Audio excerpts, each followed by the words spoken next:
Nadia is a force to be reckoned with, championing women and mental health. And that kind of created a hollow space for me to design and curate my own style of leadership. You serve your time for a couple of years, then try to make sure when you serve, you've created an ecosystem that when you leave, someone else comes and then picks on that. My goal is to be a New York bestseller, and I've still not gotten there. And so I want to be a New York bestseller. She is a woman on a mission to break biases. My name is Nadia Abdalla. I'm a communication strategist, an advocate for young African women, and a mental health champion. This is her story.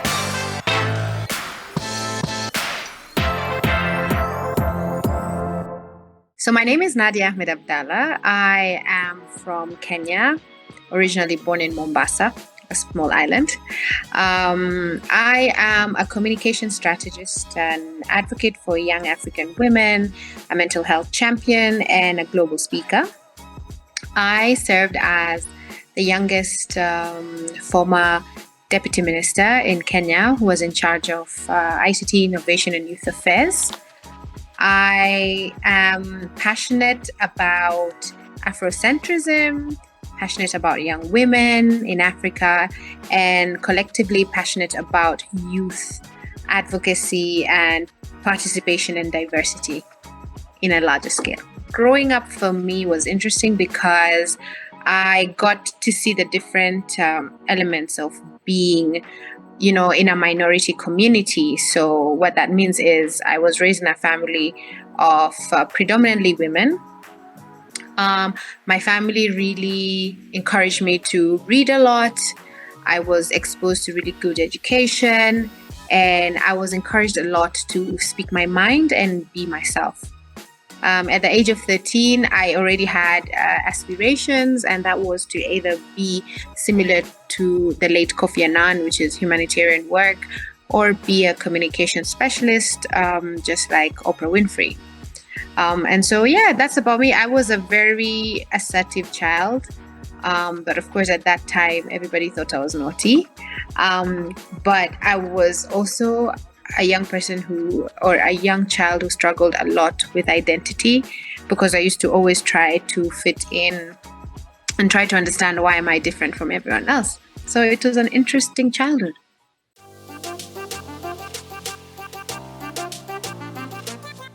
I was trying to understand why am I different, and I was trying to really fit in. But then I also had it in mind that I am bigger than what I was and where I was. And so I would always aspire to want to work hard and just move forward and spread my wings on a global scale. And I knew the only thing that would do that for me was education. So having an assertive mouth at a young age from a culture that is very conservative, and really working hard in school, and of course not being an A student, but working hard and being a middle, just performing to a certain extent. I knew that I needed to move, not because of making people cringe, but it was more of I needed to show the world that it doesn't matter where you come from, as long as you have an idea in your mind, as long as you have a goal and you have a family that supports you, you can break all types of biases and be great.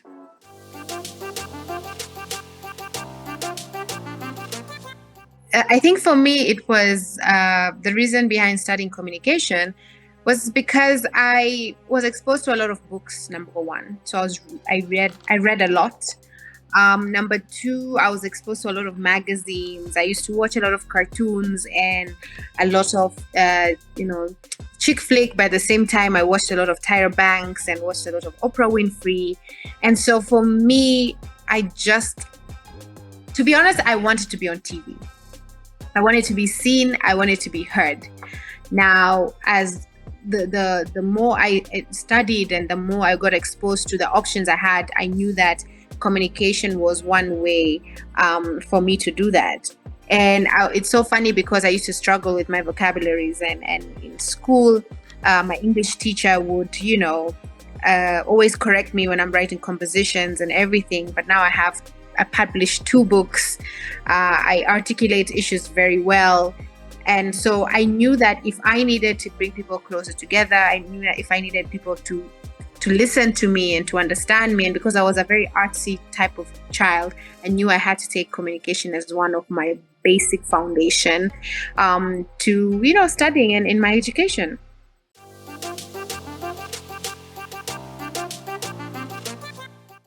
So honestly, my pullback was fate, because I wasn't planning to come back. But then in 2018, I came back to do research on my thesis for my master's. And the moment that I was home for like 2 months, that's when my late mom was diagnosed with cervical cancer.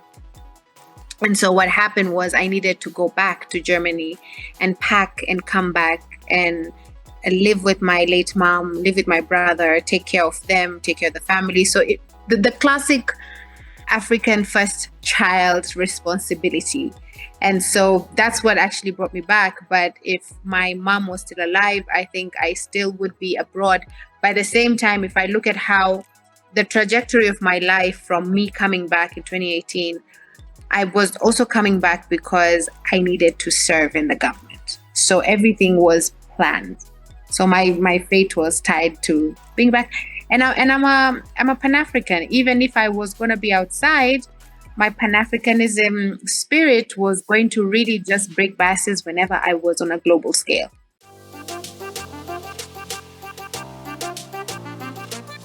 I just felt, and I'm a believer and I'm very spiritual. I knew that every step of my journey had to have a turnaround, had to have a pivotal point. And so all I had in mind that time was I'm coming back to take care of her. And I didn't care whether I was going to get a job that was going to pay me less of what I had, or I was not going to get a job. For me, that didn't even cross my mind. And it's been like that ever since, because I came back, took care of my late mom up until her last breath, buried her, got a job, I was on a national, continental and global platform. Now I have global influence. And so as much as, yes, there is the whole black tax when it comes to African children generally, and of course there's a certain responsibility with firstborns, but I think it's your choice to also look at how it is. And of course, there are sometimes you feel a bit defeated and everything, but then if you look at the bigger picture and appreciate the journey, you find out that there's something within that you are missing out, and maybe you should appreciate that more. Coming up, I walked in with zero clue and zero idea of what I'm supposed to do. So I was having a conversation with myself, which I do have a lot. And it got me thinking, the definition of empowerment, is there really a standard definition, or does everyone have their own? And I remembered that I wrote something about empowerment in my book, and I decided to share with you all just some pieces of gems. So, despite society's expectation on how I should be, I was allowed to be the dreamer. I vividly remember it started with the idea of being a choreographer, to the wedding in the castle somewhere up in Europe, to being Oprah Winfrey or Kofi Annan, and to me just being Nadia and tailoring my own path so that I can be the blueprint of young Africans across the globe. These random goals and dreams allowed me to be. These random goals and dreams helped me block the noise of societal expectations. How does empowerment come in? What does it mean to be empowered, young, and African? We live in a world where we receive a lot of information and opinions on empowerment. Each time I come across the word empowerment, I stop, pause, and reflect, and then I think. As I was growing up, was I empowered by feeling lost and feeling like the black sheep among the white ones? Or was empowerment dictated to us? Do we just pick it up from there and make it our own? So many questions. I believe empowerment works both ways. It is dedicated to us, and other times we create it ourselves. And it is important if we design our own empowerment roadmap. I'll think about the freedom in that. You begin to understand your strengths, drives, and ability to just go for what you want and make the most out of it in the process. So let's empower others. Let's empower those who have no clue what it means to be empowered and those who lack access to information and opportunity. And let's create a positive landscape in order for others to feel empowered in the process. Because if we are positive enough to upscale their minds, they will yearn for more information, they will yearn for change, and they will yearn for sustainable livelihoods. So literally, empowerment comes from you. How do you feel empowered? What do you do to be empowered? And how do you plan to actually hand over the feeling that you have and hand over the skills that you have and information that you have and share it with someone close to you? Because empowerment is for us all.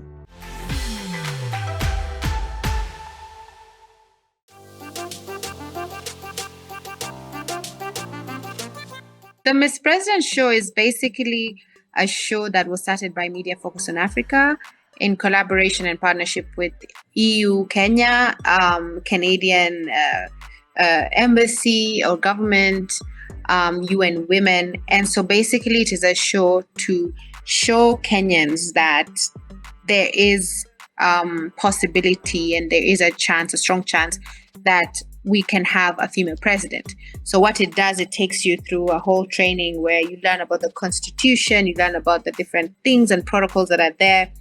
You're put into very tough situations and tests so that they can test your resilience, your emotional intelligence. And so it's actually a reality show, but on a political level and really just curated for women.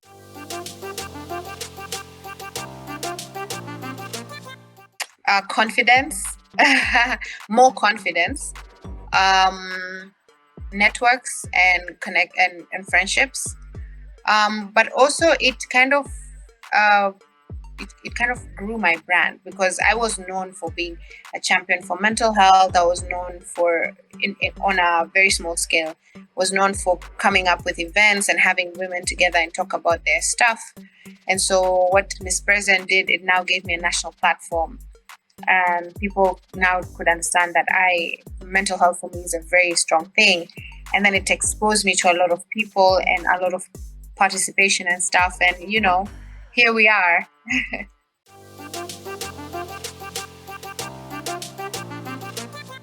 I think I was just working on myself. I was number one. I was in my hometown, still working on doing events for women, for youth. I was going to different networking events. I would go to community-based organizations. Like I was just being me, and and just trying to do what I could within the space that I had, and I was just being vocal. So one thing that I think I always curated videos online and had like specific topics that I would talk about and specific things. And at that time I was working as well for like 4 months. I was working with the county, so like the county level.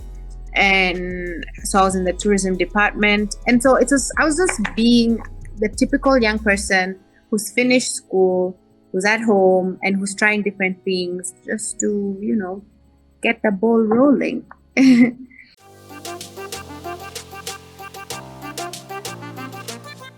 To be quite frank, I had no clue what I was being called for.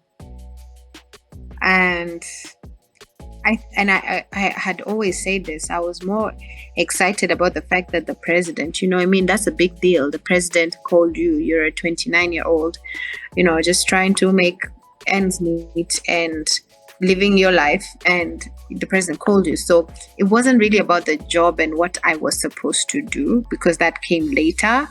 It was about just the recognition and the being called, and people telling you were called. For me, that actually mattered. And at that time, I was I was working with the county and I had gone like to the office to just have a meeting with everyone else.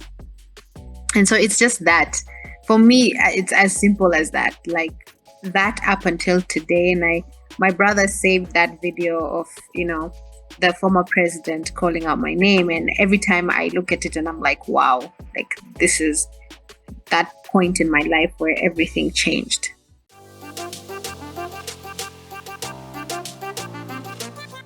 I didn't have any expectations, neither did I have. The only misconception that I had was people like me can never be in a place like that. And I wish I never thought like that for a while. But then at the same time, I feel like that particular mentality was what motivated me to be different from everyone else and to work and do what I did. And so I walked in with zero clue and zero idea of what I'm supposed to do, even though I read briefly. But I think that managed my expectations, and that kind of created a hollow space for me to design and curate my own style of leadership, my own style of doing things, and my own style of learning from the people who had already existed at that point in time.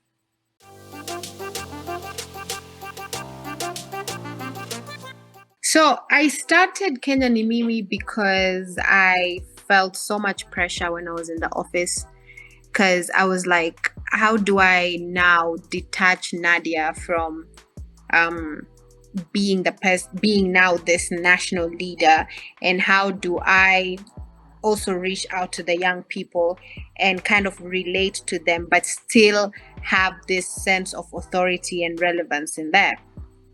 And one of my strongest things is that I design campaigns and I build ecosystems. So I had sat, I remember, with two of my other officers, and we thought about it. Started with Kenya is me. This might look too elitist. You need something that resonates with the young people. And so I came up with the Swahili version, which is Kenya Ni Mimi. And I say that there are so many pillars that we are looking at when we're working with young people. And I was like, let us kind of put it in like 5 different pillars. And that's what I did. So that simplified my work in government, because what happened was I would now focus on each pillar on a different way. I would reach out to different sponsors and different ministries and different individuals and work with them. And so that was the whole idea. I just needed a vehicle to drive throughout the time that I was in government. And honestly, I had a very good minister, because I then went and pitched it to him. And before him, because I partnered with UNFPA Kenya, and at that time it was Dr. Demola, and I pitched it to him, and he was like, you just make sure you pitch it to your boss and everything goes well and we will support you. And so I pitched it, and the minister gave me a few ideas here and there, and I was like, it would be nice if the president would come. And so then he tasked me and said, put it together, get the sponsors, and we shall pitch it to the president. And I think it was because the president was also impressed with the fact that he brought in young people, and the young people are doing different things in a different sector. Then he realized this campaign is what young people need, because my goal was to make sure that young people understand that the government is their own. They own it. Their responsibility is them. And what a better way to do it than having their own person who is there and championing it for them.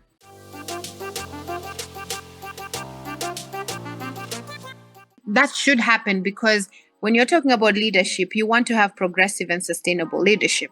The only way you can have progressive and sustainable leadership is by having intergenerational leadership.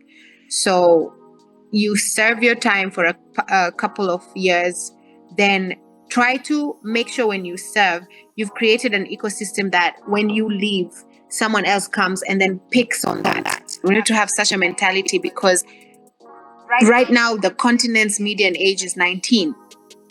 So we need younger people to be in places of power to speak the language of the 19-year-olds that occupy 60% of the continent.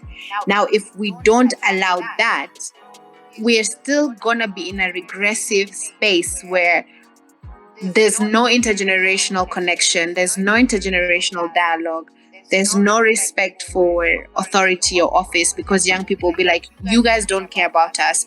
Old people will be like, oh, young people always want things easy. My style of leadership is, you're given a role, do it to your best, then move. Leave it for other people.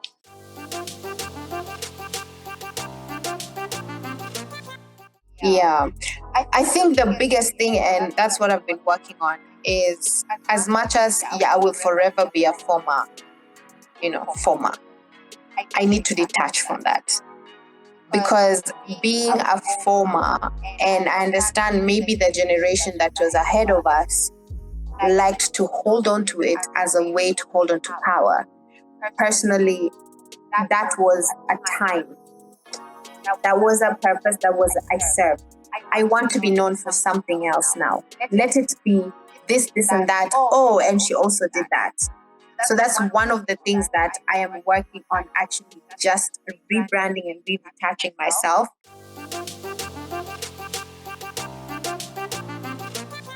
What I'm rebranding now, and what I've done ever since last year, International Women's Day, when I was named the top 10 female voices on LinkedIn, is African female voices, is breaking biases. So right now I'm building a brand around She Breaks Biases, and what that in Africa, and what that means is I broke biases, and I was in a position of leadership from a minority when I was young, young is 16, 15, but in our African setup, where leaders are not 29 and 28, that is young.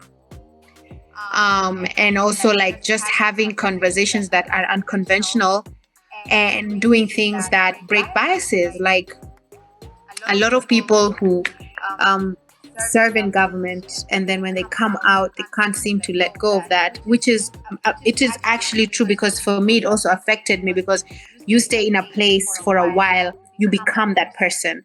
So when you're detached, unfortunately, when you join in any government institution, you're trained on how to be a government official. But when you leave government, you're not given psychological help to now be normal and not hold on to being that government official that you are. And so it becomes very challenging. And so I think it's just one of those things. It's just now rebranding and understanding that from the period that I have, I've now become, because right now I speak differently. I critically think differently. I relate differently. I don't think like my age mates, and I don't do things like people who are in my age, which sometimes it's kind of sad, but it happens because of the magnitude of responsibility that I had before. Coming up, there's a lot of beautiful things that are happening in the next couple of months for me, and I'm just trying to see and embrace, because the goal is to be global but still relate to the African diaspora and the African continent as a whole. So there are two superpowers that we need to actually harness and we need to take in, which are critical thinking and clear and effective communication, especially as young people, and especially if you want to be heard, if you want to be seen, if you want to be included. The reason I say this is because I've also experienced it as well, and it is important to be a critical thinker. Not everyone is a critical thinker, but you can train to be one. I became a critical thinker because of my experience in the different places I have been and in different things I've seen. And basically being a critical thinker is, having a subject or having a problem or whatever it is, and then looking at it beyond the basis of it and then trying to understand it, then forming a judgment out of it. Again, this is my own definition. A lot of times we look at issues and problems just on the basis, and we tend to come up with arguments, or we tend to voice out our issues based on that. And what happens to that, there's no sustainability towards it, because you'll end up fighting for something, you'll end up wanting something, but then nothing is substantive or nothing holds it down to be able to be sustainable and keep benefiting people even beyond your time frame. And so I think as young people, we need to start being critical thinkers. It helps. It helps in our school, it helps in our workplaces, it helps when we're working with the community, it helps in our families, because it becomes a habit and you start developing this sixth sense where you can look at something, analyze it, dissect it, and then come up with multiple solutions for it. And that's what we want to do. We want to have multiple solutions. But then there's always this term that I'm always told, oh, but we get overlooked a lot. Nobody wants to listen to us. Even if we stand up and speak, nobody wants to hear us. It's because we are not clear with our communication, and our communication is not as effective as it should be. So we tend to go around, merry-go-round from time to time. We tend to get overlooked because instead of getting to the point, you'll start going from the well to the river to my home to workplace without actually saying what exactly you need and what exactly it is you should be helped in resolving. And this a lot of times comes because a lot of people will say, oh, I'm not good in public speaking. Oh, I'm not good at really articulating things well. We are at a time where we have an influx in information and we need to be good at articulating subjects, articulating information, articulating issues. And the reason I say this is because the world is changing. Communication is becoming vast. Digital adaptation to different things, to different issues, to different courses is becoming very important. So we need to actually equip ourselves as well. We need to be more effective. We need to be more articulate. We need to be more vibrant. We need to be more critical. And it doesn't take a day or two. But once you identify and know that your superpower comes from critical thinking and effective communication, then you would be able to come up with ideas, come up with topics, and you'll be able to be heard, to be seen, and not be overlooked from time to time. So invest in your critical thinking, invest in your clear and effective communication, because it's important and because we want to create a better space for not only ourselves, but for the generation that comes after us.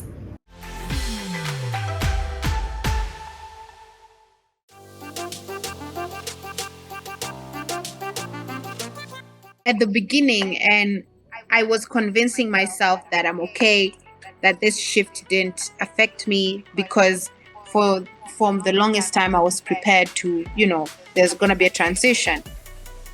And so when the shift happened, I was excessively doing interviews, and I was out there and taking part in events, and I was out there. But then I realized that I was not okay, because what I was actually doing is not proving to myself, but I was proving to everyone else that even after the shift, I am still rocking. I am still doing it. But my body had other plans, because I think I wasn't listening to my mental, I wasn't listening to this, and my body shut down and I became sick.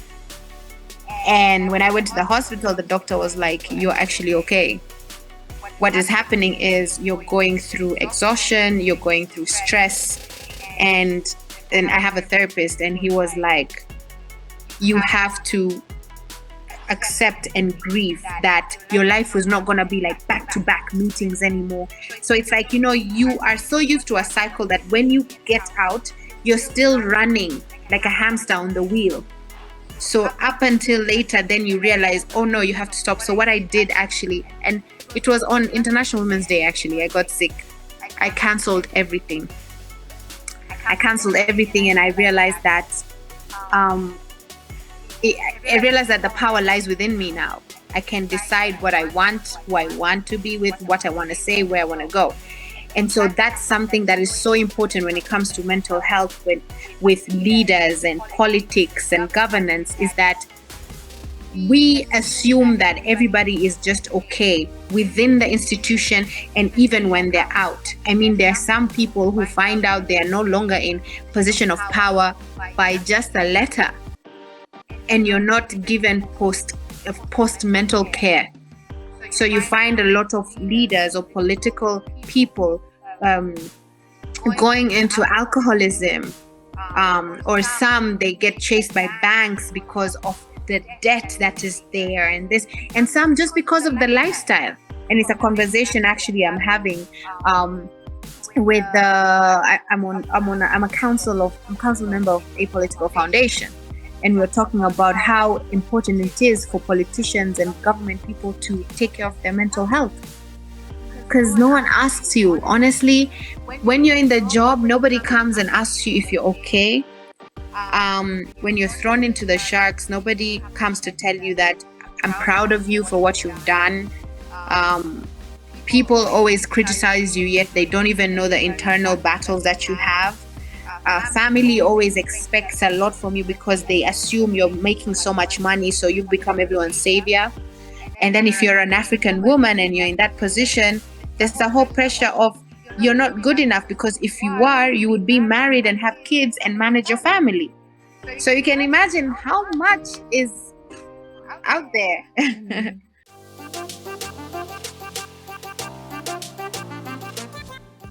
I don't, because I was very vocal about mental health from get-go. I post videos of, like, on my birthday, I post like a year video where I cry, where I break down. When I'm not okay, I share. So I was very open about my mental health, and that's why I was championing it a lot. But so people are, when I talk about mental health, people are not, people don't really care, like, or try to criticize me, because I've always been, upfront. But at the same time, and now that I'm not in government, because people won't come to my face and say certain things, but sometimes, when I'm around other people, they'll be like, oh, by the way, this one said this and that, and that is okay. I usually believe if people don't talk about you, then you're not doing anything great. And so, of course, there's some people right now that are saying, oh, now she's not in government, what is she doing now, this, and some people get shocked when they meet me and they know the person I am, and they're like, oh, we didn't even think you're like this, you're so cool and everything. But it's just that, when people are in government or governance or politics, they demigod individuals. They make people look like they're gods, yet we are just normal human beings like everybody else, just trying to find a way and make it work. We're just on a different pedestal than everyone else. But for me, I've been very open. I shared my whole journey when I was in government. I shared my ups and downs. I mean, I lost my mom 4 months into working in government. So I grieved on a national level. I mean, it's a lot.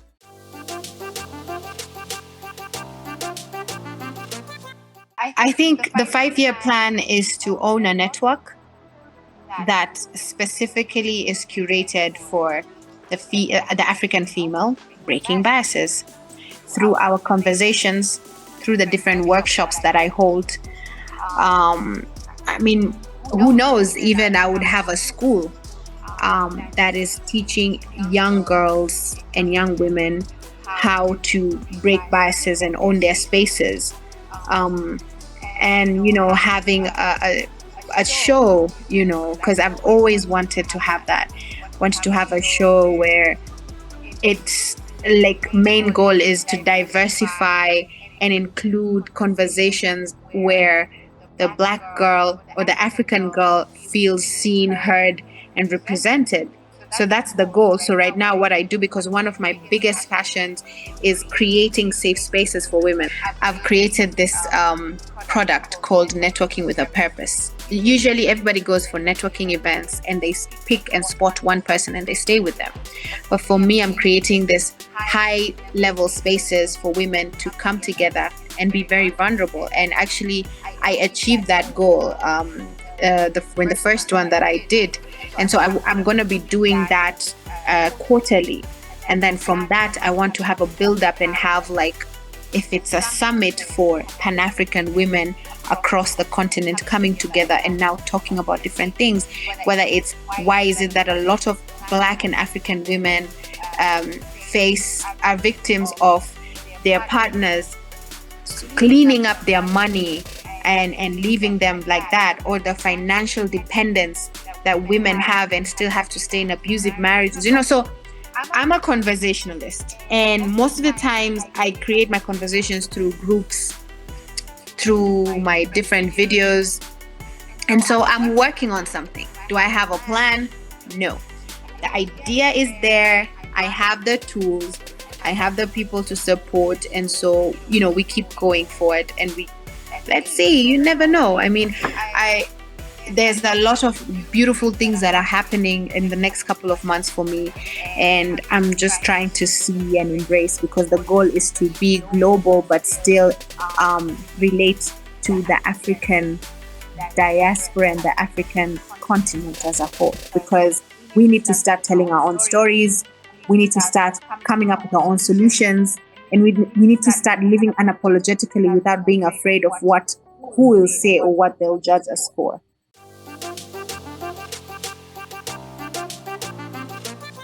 My goal is to be a New York bestseller, and I've still not gotten there. And so I want to be a New York bestseller, selling our true African stories of just a young woman from Africa just trying to find her way. And I think that resonates with a lot of people, because I grew up and I read books of people or stories of people who I didn't even resonate with. So it was just this fantasy kind of world and built in my head and stuff. So now it's more. And so the next one I'm writing is not really similar to the one that I've had, but it's more of just being honest with myself about life, love, and career.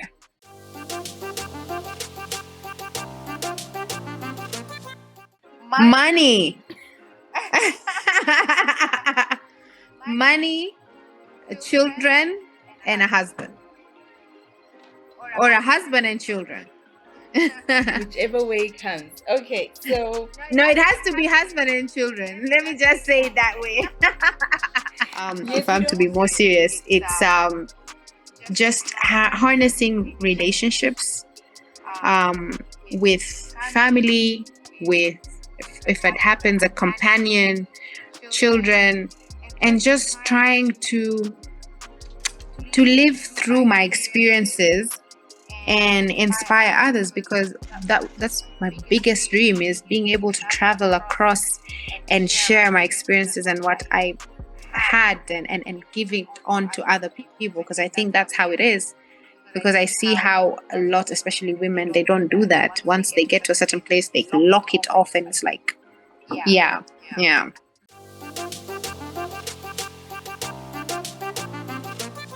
Just believe in the voice that is in your mind, and always stay authentic. Next time. In my journey, it was really about whatever role I was playing in that particular time. I was doing the best I could.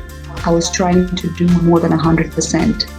And it's because of those little wins, they became accumulated to a big win where I am now.